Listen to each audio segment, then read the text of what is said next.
بسم اللہ الرحمن الرحیم وذکر فإن الذکرى تنفع المؤمنین۔ بسم اللہ الرحمن الرحیم نحمدہ ونصلی علی رسولہ الکریم اما بعد۔ معزز سامعین حضرات، رمضان المبارک کا یہ پاک مہینہ چل رہا ہے۔ اس کے 2 عشرے مکمل ہو چکے ہیں، تیسرا عشرہ شروع ہو چکا ہے۔ رمضان المبارک کے آخری عشرے کی سب سے اہم فضیلت و خصوصیت یہ ہے کہ اس میں ایک ایسی رات پائی جاتی ہے جو 1000 مہینوں سے بھی زیادہ افضل ہے، اور اسی رات کو قرآن مجید جیسا انمول تحفہ دنیا انسانیت کو ملا۔ اللہ سبحانہ و تعالیٰ نے اس رات کی فضیلت میں پوری سورت نازل فرمائی ہے، جسے ہم سورۃ القدر کے نام سے جانتے ہیں۔ قدر کے معنی ہے عظمت و شرف۔ اس رات کو لیلۃ القدر اسی لیے کہا جاتا ہے کہ اسے دوسری راتوں کے مقابلے میں شرف اور عظمت حاصل ہے۔ بعض علماء نے اس کا یہ مفہوم بھی بتلایا ہے کہ جس شخص کی اس سے پہلے اپنی بے عملی کے باعث کوئی قدر و قیمت نہ تھی، اس رات میں عبادت اور توبہ استغفار کر کے وہ صاحب قدر و منزلت بن جاتا ہے۔ قدر کے دوسرے معنی تقدیر اور حکم کے بھی ہے۔ اس لحاظ سے لیلۃ القدر کہنے کی وجہ یہ ہوئی کہ اس رات میں تمام مخلوقات کے لیے جو کچھ تقدیر ازلی میں لکھا ہوا ہے، اس کا وہ حصہ جو اس رمضان سے اگلے رمضان تک پیش آنے والا ہے، ان فرشتوں کے لیے حوالے کر دیا جاتا ہے جو کائنات کی تقدیر اور تنفیذ امور کے لیے مامور ہے۔ تقدیر ازلی میں عمر، موت، رزق، بارش وغیرہ سب کچھ ہے، یہاں تک کہ یہ بھی بتلا دیا جاتا ہے کہ فلاں شخص کو اس سال حج نصیب ہوگا۔ قرآن کریم میں اس رات کی 4 فضیلتیں بیان کی گئی ہے۔ نمبر 1، اس رات میں قرآن پاک نازل ہوا۔ نمبر 2، یہ رات 1000 مہینوں سے افضل ہے۔ نمبر 3، اس رات میں فرشتے اترتے ہیں۔ نمبر 4، اس رات میں صبح صادق تک خیر و برکت اور امن و سلامتی کی بارش ہوتی ہے۔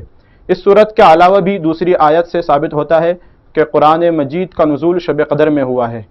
اللہ تعالیٰ نے فرمایا ہے، انا انزلناہ فی لیلۃ مبارکۃ انا کنا منذرین فیہا یفرق کل امر حکیم۔ ہم نے اس کتاب کو ایک مبارک رات میں اتارا، ہم اس کے ذریعے بندوں کو آگاہ کرنے والے تھے۔ اس رات میں ہم ہر حکمت والا معاملہ ہمارے حکم سے طے کیا جاتا ہے۔ اس آیت میں بھی جمہور مفسرین کے نزدیک شب قدر ہی مراد ہے۔ اس رات کو مبارک فرمانا اس اعتبار سے ہے کہ اس رات میں اللہ تعالیٰ کی طرف سے اپنے بندوں پر بے شمار برکتیں نازل ہوتی ہے۔ قرآن کریم کے شب قدر میں نازل ہونے کا مطلب یہ ہے کہ لوح محفوظ سے پورا قرآن سمائے دنیا پر اسی رات میں نازل کر دیا گیا، پھر 23 سال کی مدت میں تھوڑا تھوڑا کر کے سرکار دو عالم صلی اللہ علیہ وسلم پر نازل ہوتا رہا۔ بعض حضرات نے فرمایا ہے کہ ہر سال میں جتنا قرآن نازل کرنا مقصود ہوتا، اتنا حصہ شب قدر میں لوح محفوظ سے سمائے دنیا پر نازل کر دیا جاتا۔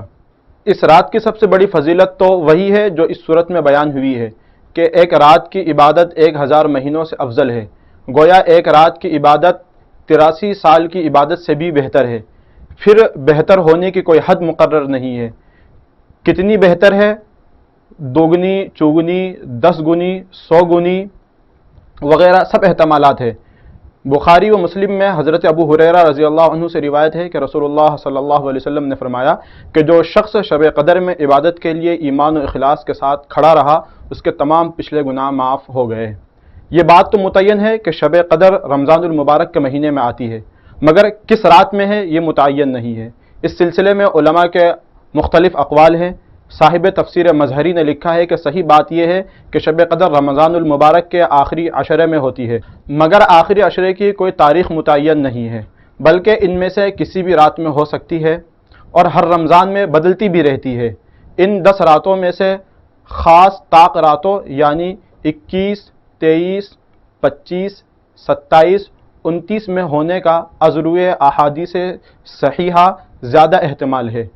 اس قول میں تمام احادیث جو شب قدر کی تعیین کے متعلق موجود ہے سب جمع ہو جاتی ہے، مگر شب قدر کو ان راتوں میں دائر اور ہر رمضان میں بدلنے والی رات مانا جائے تو یہ تمام روایات اپنی اپنی جگہ درست ثابت ہوتی ہے اور کسی تعویل کی ضرورت باقی نہیں رہتی۔ اسی لیے اکثر ائمہ فقہا نے اس رات کو عشرہ اخیرہ کی طاق راتوں میں منتقل ہونے والی رات قرار دیا ہے۔ صحیح بخاری میں حضرت عائشہ رضی اللہ عنہا کی روایت ہے کہ سرکار دو عالم صلی اللہ علیہ وسلم نے ارشاد فرمایا، تحروا لیلۃ القدر فی العشر الاواخر من رمضان، یعنی شب قدر کو رمضان کے آخری عشرے میں تلاش کیا کرو۔ صحیح مسلم میں حضرت سفیان بن عیینہ کی روایت میں ہے کہ سرکار دو عالم صلی اللہ علیہ وسلم نے ارشاد فرمایا فَطْلُبُوا فِيهَا فِي الْوِتْرِ مِنْهَا، یعنی شب قدر کو رمضان کے عشرہ اخیر کی طاق راتوں میں تلاش کرو۔ علماء نے لکھا ہے کہ شب قدر کو کئی مصلحتوں اور حکمتوں کی وجہ سے مخفی رکھا گیا ہے۔ اگر تعیین باقی رہتی تو بہت سے لوگ دوسری راتوں کا اہتمام بالکل چھوڑ دیتے۔ متعین نہ ہونے کی صورت میں کم از کم 5 راتوں میں عبادت کی توفیق ہو جاتی ہے۔ بہت سے لوگ ایسے ہیں جو گناہ کیے بغیر نہیں رہتے۔ متعین کرنے کی صورت میں اگر شب قدر کے معلوم ہونے کے باوجود کوئی شخص گناہ کا مرتکب ہوتا تو یہ بڑی خطرناک بات ہوتی۔ متعین ہونے کی صورت میں اگر کسی شخص سے یہ رات اتفاقی طور پر چھوٹ جاتی تو آئندہ راتوں میں وہ افسردگی کی وجہ سے عبادت نہ کر پاتا۔ جتنی راتیں طلب و جستجو میں صرف ہوتی ہیں سب کا مستقل ثواب ملتا ہے۔ یہ رات سال میں صرف ایک مرتبہ آتی ہے۔ اس رات کی برکتوں سے محروم رہ جانا بڑی بد نصیبی ہے۔ سرکار دو عالم صلی اللہ علیہ وسلم نے ایسے لوگوں کے متعلق جو اس رات کی عبادت سے اور اس کے نتیجے میں حاصل ہونے والی سعادت سے محروم رہ جاتے ہیں ارشاد فرمایا کہ تمہارے پاس ایک مہینہ آیا ہے جس میں ایک رات ہے جو 1000 مہینوں سے افضل ہے۔ جو شخص اس رات سے محروم رہ گیا گویا وہ ہر خیر سے محروم رہ گیا، اور اس رات کے خیر سے وہی شخص محروم رہتا ہے جو حقیقت میں محروم ہے۔ رہی یہ بات کہ ان راتوں میں کون سی عبادت زیادہ بہتر ہے، اس سلسلے میں بعض حضرات فرماتے ہیں کہ اس رات میں سب سے بہتر عبادت نفل نماز پڑھنا ہے، کیونکہ اکثر روایات میں قیام کی فضیلت آئی ہے اور قیام نفلوں میں ہوتا ہے۔